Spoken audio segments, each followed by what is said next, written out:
नमस्कार, आप देख रहे हैं वेस्ट बंगाल फाइल्स और मेरा नाम है जिया कौशिक और मैं हूं आपके साथ अभिषेक तिवारी। जैसा कि हम वेस्ट बंगाल फाइल्स में वेस्ट बंगाल से रिलेटेड और खासकर बांग्लादेश, क्योंकि उससे सटता हुआ जो देश है उस पर हम बात करते हैं। और जिया, आज हम जो 2 से 3 बड़ी खबरें आज हम बताने वाले हैं इस शो में। सबसे बड़ा जो खबर है घुसपैठियों को लेकर के, क्योंकि जब से बीजेपी सरकार बनी है, जैसा कि आपने देखा है कि घुसपैठियों पे आक्रमण हुआ है भारतीय जनता पार्टी का, और खासकर शुभेंदु का प्रश्न। जी बिल्कुल अभिषेक, देखिए ये नया, अगर बात करें, नया वेस्ट बंगाल है, नया पश्चिम बंगाल है, और ये वो बंगाल है जो सदियों से वहाँ की आवाम का सपना रहा है। जिस टीएमसी ने जिस घुसपैठियों को पाल पोस कर इतना सजा कर रखा था वहाँ पर, अब उन टीएमसी के जितने भी घुसपैठिए हैं, या बात करें बांग्लादेश के जितने भी घुसपैठिए हैं, उनके सर पर पसीना साफ नजर आ रहा है।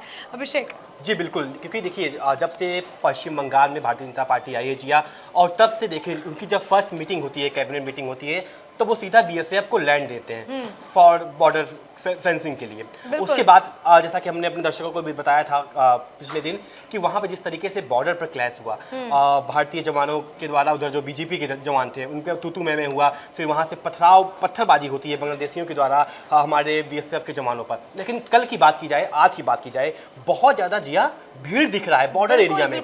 लोग अपना मतलब जो सामान लेके, जो उनके पास सामान था खासकर वेस्ट बंगाल के अंदर, अपने बैग लेकर भागे पड़े हैं। कहाँ पे? बांग्लादेश के अंदर। ये देखिए ये जो टीएमसी के जो शासन में जो घुसपैठिए सीना तान कर चलते थे, जो घुसपैठिए ऐसे कहते थे कि ये जो बंगाल है, जो पश्चिम बंगाल है, वो हमारा इलाका है, जबकि वो बांग्लादेश के इलाके से आए हुए हैं। वो अब घुसपैठिए अब जेल जाने के डर से अभिषेक बिल्कुल ऐसे हो रखे कि अपना बोरा बिस्तर उठाकर वो भागते नजर आ रहे हैं बांग्लादेश की तरफ, जैसा कि आपने बताया। लेकिन देखिए अब शुभेंदु अधिकारी की सरकार ने बता दिया कि प्रशासन चलता कैसे है, प्रशासन चलाना क्या होता है, वो शुभेंदु अधिकारी की सरकार ने बहुत बखूबी बता दिया। क्योंकि आप देखिए महज कुछ दिन हुए हैं शुभेंदु अधिकारी को प्रशासन संभाल, लेकिन बैक टू बैक इतने फैसले लिए गए हैं, हर तमाम चीज पे आपका फैसला आया है, और लगातार ये फैसले बढ़ोतरी कर रहे हैं। जो घुसपैठिए कल तक ऐसे घूमते थे कि ये सब हमारा है, जिनको ममता बनर्जी की सरकार ने आप देखिए वोटर बैंक से लेकर आपका राशन कार्ड, एक एक चीजें, बीमा वगैरह सब दे रखा था, आज वो घुसपैठिए बिल्कुल बॉर्डर पार जाने के लिए तरस रहे हैं कि हमें या तो बांग्लादेश भेज दो, नहीं तो ये लोग तो हमें जेल में डाल देंगे। जी बिल्कुल, क्योंकि देखिए भारतीय जनता पार्टी की जो 3 पॉलिसी है, यानी डिटेक्ट, डिलीट एंड डिपोर्ट। पहले उनको डिटेक्ट करो, फिर डिलीट करो, यानी जो भी कुछ इनके पास है पूरी जांच करो, फिर इनको डिपोर्ट करो। कहाँ करो? बांग्लादेश के अंदर। तो देखिए जो वहाँ पे बना हुआ है सेंटर जहाँ पे इन लोगों को रखा जाएगा, वैसे अभी बात करें तो 9 से ज़्यादा जो भी आंकड़ा आया है कि 9 से ज़्यादा सेंटर बन चुके हैं, वहाँ पे इन लोगों को डिटेक्ट किया जा रहा है। और वहाँ पे ऐसा जो नियम है सरकार का कि आपको 30 दिन रहना पड़ेगा, मतलब एक आंकड़ा है कि अगर उनका मतलब पूरा वेरिफिकेशन नहीं हो पाया 30 दिन के अंदर तो ज़्यादा टाइम भी रह सकते हैं। लेकिन उसमें ये कोई जेल वोल नहीं है आजिया, इनको आराम से वहाँ पे नहीं है अभिषेक है। लेकिन जो जितनी भी बात अगर मैंने कही है वो सीधा सीधा ये है कि no compromise on national security, national security पर कोई भी कॉम्प्रोमाइज नहीं किया जाएगा।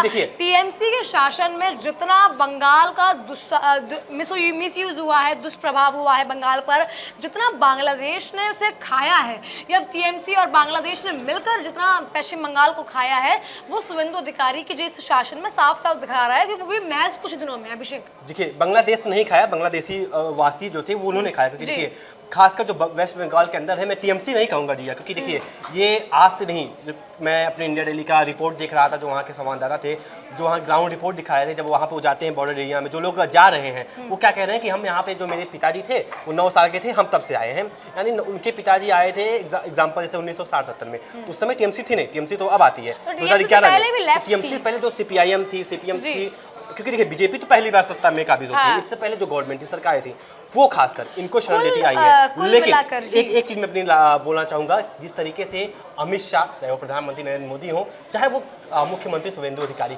अपने पूरे रैली के दौरान वो कहा करते थे कि जिस दिन मेरी सरकार बनेगी सबसे पहला जो प्रहार होगा जिया वो घुसपैठियों पे होगा, और वैसा है पहली कैबिनेट मीटिंग में ये देखा भी गया। जी बिल्कुल। देखिए प्रहार घुसपैठियों पर होगा और वो प्रहार हो भी रहा है। आप देखिए घुसपैठियों का क्या क्या है, वोटर बैंक था आपका यहाँ पर सब कुछ था। अब जितनी भी बात आप देख लीजिए, जो उस सीमा पार जाकर आप देखिए बात करने की बात है, जितने भी घुसपैठिए, जब इनकी जो रिपोर्ट सामने आई अभिषेक, उसमें कहा गया कि घुसपैठिए जो थे उन्होंने यहाँ वोट भी दिया है बकायदा। उन्होंने यहाँ वो कह रहे थे कि भाई मैंने वोटिंग किया, मेरा राशन कार्ड है, मेरा पैन कार्ड है, मेरा पैन कार्ड है, सब कुछ आपने बना रखा है। लेकिन देखिए सरकार वही है ना, जब झूठ छिपाए नहीं छिपता है, एक दिन सच अभी सामने आ ही जाता है। सरकार को पता है, जैसे कि अभिषेक ने आपको बताया कि डिटेक्ट, डिलीट एंड फिर डिपोर्ट करने का मतलब ही यही है कि अगर आप वहां कर हैं तो सरकार पहले आपको ऑप्शन दे रही है, आप हमें खुद बता दीजिए कि आप वहां के हैं। आपको नहीं पता तो सरकार उसका वेरिफिकेशन। जब से ये डिपोर्टिंग चालू हुई है तब से ये लोग खुद भाग के जा रहे हैं। बिल्कुल भाग रहे हैं। 24 परगना बॉर्डर पे वहां पे दिखे गए, हकीमपुर इलाका में दिखे गए, और मतलब हजारों की भीड़, ऐसा नहीं कुछ लोग हैं और सब लोग अपना बुढ़िया बिस्तर जैसे कहते नहीं बांध के जा रहे हैं। और सब में ये बात बोली, जैसे जिया ने हमारे दर्शकों को बताया कि इनके पास आधार कार्ड है, राशन कार्ड है, पैन कार्ड है, बैंक अकाउंट, एवरीथिंग। और जिया ने ये भी बताया कि इन्होंने 2024 के इलेक्शन में वोट भी दिया। तो देख लीजिए ये शरण किसने दिया। अब देखिए जिया, ये हमारे दर्शकों को बताइए आसान भाषा में, ये इतने आसानी से रह रहे थे, इनको शरण किसने दिया, ये बताइए। शरण देखिए, शरण अगर जैसे अभिषेक ने आपको बताया कि टीएमसी तो अब आई है, अगर हम टीएमसी पे इल्जाम लगा भी देते हैं तो टीएमसी अब आई है, लेकिन दशकों से ये जो है बीमारी चल रही है। अब आप देखिए काम यहाँ जो सरकार होती है, काम उसका होता है कि घुसपैठिए ना आ जाए, ठीक है। सरकार ने अगर वो काम ढंग से करा होता, टीएमसी की मैं बात कर रही हूँ, टीएमसी ने अगर वो काम ढंग से करा होता तो आज इतनी भागा दौड़ी बॉर्डर पर नहीं देखी जाती।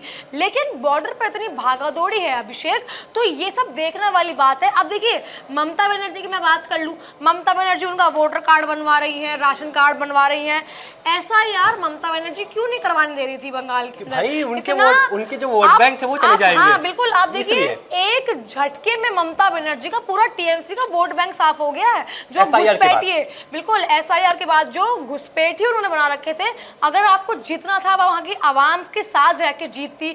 अगर आप इतनी अच्छी थी, कोलकाता की आवाम जो थी, माफ कीजिएगा पश्चिम बंगाल की जो आवाम थी, अब वो आपको जिताती। घुसपैठियों का सहारा लेकर अभिषेक जीतना जीत नहीं होती है। जी बिल्कुल। आपको पता है जब आप 2001 में जाएंगी, जब ये मिनिस्टर हुआ करती थी, तो ये संसद में यही लेकर के सरकार घेरती थी कि आपने बांग्लादेशियों को शरण दी है, और जब ये दोबारा सत्ता में आती हैं 2011 में पहली बार मुख्यमंत्री बनती हैं, तो वो दोबारा शरण देना शुरू कर सकती है। अच्छा, इससे पहले तो बीजेपी माइनॉरिटी कार्ड खेल रही थी, वोट बैंक पॉलिटिक्स कर रही थी ममता बनर्जी, ये साफ देखा जा सकता है। आप टीएमसी की जो आपने कहानी बताई है, जो ममता बनर्जी कहानी बताई है, आप किस पे इल्जाम लगा रही थी? इससे पहले जो लेफ्ट था आप उस पर इल्जाम लगा रही थी कि क्या नाम है, आपने बांग्लादेशियों को शरण दी है। जब जो सेंट्रल गवर्नमेंट है एसआईआर आती है, तो ये मुद्दा उठता है कि जो बॉर्डर है वो तो सेंट्रल गवर्नमेंट के पास है, उसमें से हम नहीं जा सकते। लेकिन आप वहां के बंदों की, मेरे पास आप वहां पर क्या नाम है, जितने भी लोग बाग हैं वहां आप उनकी बात सुनिए अभिषेक। वहां के लोग कह रहे हैं कि बॉर्डर टीएमसी के दौरान, सेशन के दौरान इतना इजीली वहां पर कन्वर्टर था कि हम जा सकते थे, आ सकते थे, इसीलिए घुसपैठ का जितनी मेजॉरिटी में है। यहाँ पे एक चीज मैं और ऐड करना चाहूंगा, जैसे जी ने बताया, देखिए यहाँ पे एजेंट भी काम करते थे। हाँ, एक तरफ से बांग्लादेशी एजेंट थे, एक तरफ से इंडियन एजेंट थे। यानी वो जैसे बताया कि 7,000 रुपए बांग्लादेशी लेते थे, 7,000 इंडियन, 14,000 में आप आसानी से बांग्लादेश से वेस्ट बंगाल के अंदर आते थे। और ये एक चीज और, क्योंकि देखिए जब वेस्ट बंगाल आया करते थे, फिर वहाँ जो एजेंट थे इंडियन, ये इनको पूरे इंडिया भर में इनको डिपोर्ट किया करते थे। जैसे एग्जांपल मुंबई शहर हो गया, दिल्ली शहर हो गया, उसके बाद अहमदाबाद, पूरे इंडिया में इनको पहुंचा जाता था। और एक आंकड़ा मैं बोलना चाहूंगा 2016 के आंकड़े के अनुसार, सोचिए 2016 का आंकड़ा मैं बता रहा हूँ, 2 करोड़, ये सरकारी आंकड़ा है, 2 करोड़ से ज्यादा बांग्लादेशी भारत में थे। अब 2016, अब 2026, 10 साल का जो मतलब एक गैप है, तो क्या आपको लगता है कि 2 ही करोड़ बांग्लादेशी होंगे? भाई 10 साल बच्चे पैदा हुए होंगे, उनकी जनसंख्या बढ़ी होगी, तो यार 2 करोड़ से नॉर्मल सी बात है 2.5 करोड़ 3 करोड़ तो पहुंच ही गया होगा, आराम से, ज्यादा पहुंच गया होगा अभिषेक। लेकिन अब आप ये देखें, जिस इंडियन एजेंट की बात बताई, वो इंडियन एजेंट भी वही थे जो बांग्लादेश से आए हुए थे।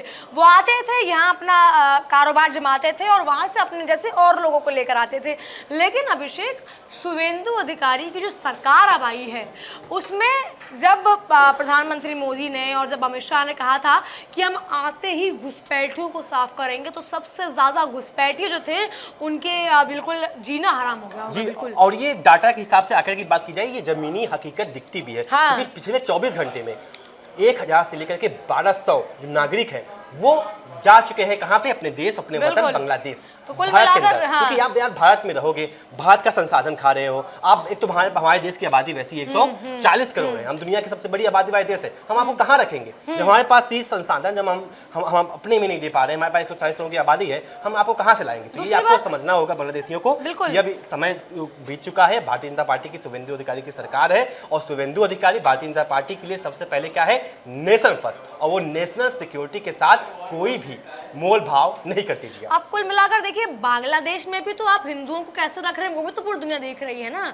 जब बांग्लादेश में हिंदुओं के साथ इतना अत्याचार हो रहा है, इतना सब कुछ हो रहा है, और आप चाहते हैं कि इंडिया में आकर आपको बहुत इज्जत से रखा जाए, जो भी रखा जाए, आपको आना है, आप सही रास्ते से आइए, आप पासपोर्ट लेकर, वीजा लेकर वैसे आइए। आप घुसपैठ की तरह बॉर्डर के नीचे से, तारों के नीचे से आने वाला बजरंगी भाईजान वाली कहानी याद आ रही है मुझे तो अभिषेक यहाँ पर, कि हम तो तारों के नीचे से आए हैं। और ये भी कहा था क्योंकि देखिए जो वहाँ पे नदी है, गंगा नदी है, वो आपको पता है कि जैसे बंगाल से होती है फिर बांग्लादेश जाती है, वहाँ की नदी के आसपास इलाका है, वहाँ पे फेंसिंग नहीं हो पाती क्योंकि नदी है, नदी में कहाँ फेंसिंग करेंगे। वो लोग नदी पार करके आया करते थे। सोचिए डंकी रूट, डंकी मूवी का आपने एग्जांपल दिया, उस तरीके से नदियों के अंदर से, कहानियां मुझे लगता है सिर्फ बांग्लादेशों पर बनी हुई है। डंकी रूट ले लीजिए आप, भाईजान वाली हो, बजरंगी भाईजान ले लीजिए। लेकिन ना ये तो उसकी बात हो गई, लेकिन बात करें जो टीएमसी का खेला एकदम से खत्म हुआ है इस समय, एसआईआर की बात ले लीजिए, शुभेंदु अधिकारी की बात ले लीजिए, इतनी पोल पट्टी, इतना सिस्टम खोखला कर रखा था टीएमसी ने अभिषेक,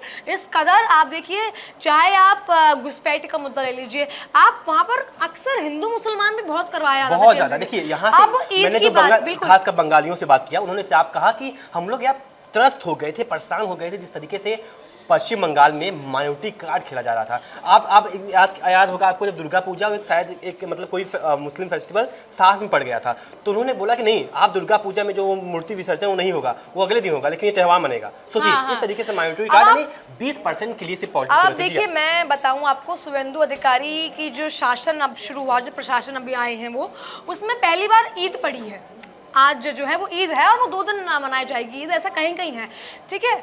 उस ईद के टाइम पर ये कहा हुआ है, ये बिल्कुल एक प्रॉपर आपका प्लान करा गया है कि एक पर्टिकुलर एरिया में आप लोग जाकर नमाज पढ़िए, आप बाहर सड़क पर नमाज नहीं पढ़ सकते, आपके लिए एक पर्टिकुलर एरिया बना दिया। अच्छा, इस चीज की टीएमसी के अधिकारियों ने भी सराहना की है, ये देखिए आप। जी बिल्कुल। देखिए पहले क्या था कि जो कोलकाता, क्योंकि कोलकाता आज का शहर नहीं है, कोलकाता तो भाई एक भारत का बरसों पुराना शहर है, तो वहाँ पे खासकर टीएमसी क्या करती थी कि जो एक मेन रोड था वो रेड रोड करके जाना जाता था, वो अंग्रेजों के जमाने का रोड था। जब द्वितीय विश्व युद्ध चल रहा था तो कहा जाता था कि जो रेड रोड था, स्ट्रिप था, यहाँ पे जो उनके विमान थे वो जाया करते थे जापान पे आक्रमण करने। सोचिए वो इतना पुराना रोड और सबसे मेन रोड था, मानी जो शहर का मेन रोड था। और आज के दिन, जैसे आज की दर्शकों को पता है आज तो ईद है, आज ईद के दिन वहाँ पे हजारों और लाखों की भीड़ में जो नमाज पढ़ते हैं लोग, मतलब श्रद्धालु, वो पढ़ा करते थे। कब? टीएमसी तक। लेकिन आज जिस तरीके से शुभेंदु अधिकारी ने फैसला लिया कि नहीं, अब बहुत हो गया, अब आपको जो भी अपना श्रद्धा भाव दिखाना है वो आप रोड पे नहीं दिखा सकते, क्योंकि रोड किसी एक का नहीं है, ना रोड किसी हिंदू का है, ना रोड किसी मुस्लिम का है, ना रोड किसी ईसाई का है, किसी एक का नहीं है, रोड सबका है। और ये रोड किसके लिए यूज होगा? सिर्फ और सिर्फ यातायात के लिए होगा, ना कि आप पूजा या पाठ अब जो भी आप करेंगे। तो इसके लिए उन्होंने परेड ग्राउंड वहाँ पे भेजा गया लोगों को, सबको, और बीजेपी की तरफ से ये भी कहा गया कि अजिया कि यहाँ पे जो ये लोग गए हैं, यहाँ पे और ज़्यादा लोग आ सकते हैं आसानी से, वहाँ पे ग्रास वगैरह है, सब कुछ व्यवस्था की गई है सरकार के द्वारा, और यहाँ पे अच्छे से ये लोग नमाज पढ़ सकते हैं। जी बिल्कुल अभिषेक, देखिए एक शासन के अंदर जो नेता होता है, जो आपका मुख्यमंत्री होता है, वो डिसाइड करता है कि कैसा राज्य चलेगा, कैसा नहीं चलेगा। टीएमसी के दौरान अगर राज्य में बिल्कुल ही हड़कंप मचा रहता था ईद और बाकी हिंदू मुसलमान के जो फेस्टिवल थे उसके ऊपर, लेकिन शुभेंदु अधिकारी ने साफ कर दिया कि अगर आपको, देखिए आप किसी को भी नहीं रोक सकते कि आपकी जो भी श्रद्धा भाव है, आप हमको रोक नहीं सकते, लेकिन हम आपको एक पर्टिकुलर एरिया दे सकते हैं कि आप वहाँ जाइए, वहाँ पे अपनी नमाज अदा कीजिए और वहाँ से अपनी ईद मनाइए। अच्छा, इस चीज़ की टीएमसी के अधिकारियों की सराहना करना वो अपने आप में एक सबूत है कि बीजेपी सरकार कितना अच्छा वहाँ काम कर रही है। अभिषेक जी बिल्कुल, ये जैसा कि हमने अपने दर्शकों को बताया कि वो जमीन स्तर भी दिख रहा है। पिछले 24 घंटे में 1200 से ज़्यादा जो बांग्लादेशी घुसपैठी थे भारत के अंदर, खासकर वेस्ट बंगाल के अंदर, वो अपने देश वतन वापस जा चुके हैं। 24 परगना जो है क्षेत्र में, जहाँ पे बॉर्डर इलाका है, वहाँ पे वो लोग जा चुके हैं। और इससे पहले ये भी एक आंकड़ा सामने आया था कि पहले जो खासकर 1952-75 के बाद जो बॉर्डर इलाका है, यहाँ मुस्लिम आबादी जहाँ पहले के ज़माने में 20 से 30% थी, आज वो 75 से 80% पहुँच चुकी है। बिल्कुल, जैसा ये सब किस ग्राउंड लेवल पे दिख रहा है, भारतीय जनता पार्टी काम कर रही है, शुभेंदु अधिकारी काम कर रही है। फिलहाल हमारे इस खास शो वेस्ट बंगाल फाइल्स में अभी तक के लिए इतना ही। इस शो को लेकर के आपका क्या कुछ राय है, आप किस प्रकार की खबर देखना चाहते हैं, अपना राय कमेंट सेक्शन में जरूर साझा करें। तब तक के लिए नमस्कार। देखिए इंडिया डेली 24/7 अब आपके स्मार्ट टीवी पर। इंडिया डेली मौजूद है सभी डिजिटल प्लेटफॉर्म पर लाइव और लगातार। इंडिया डेली 24/7 हर दिन राष्ट्र को समर्पित।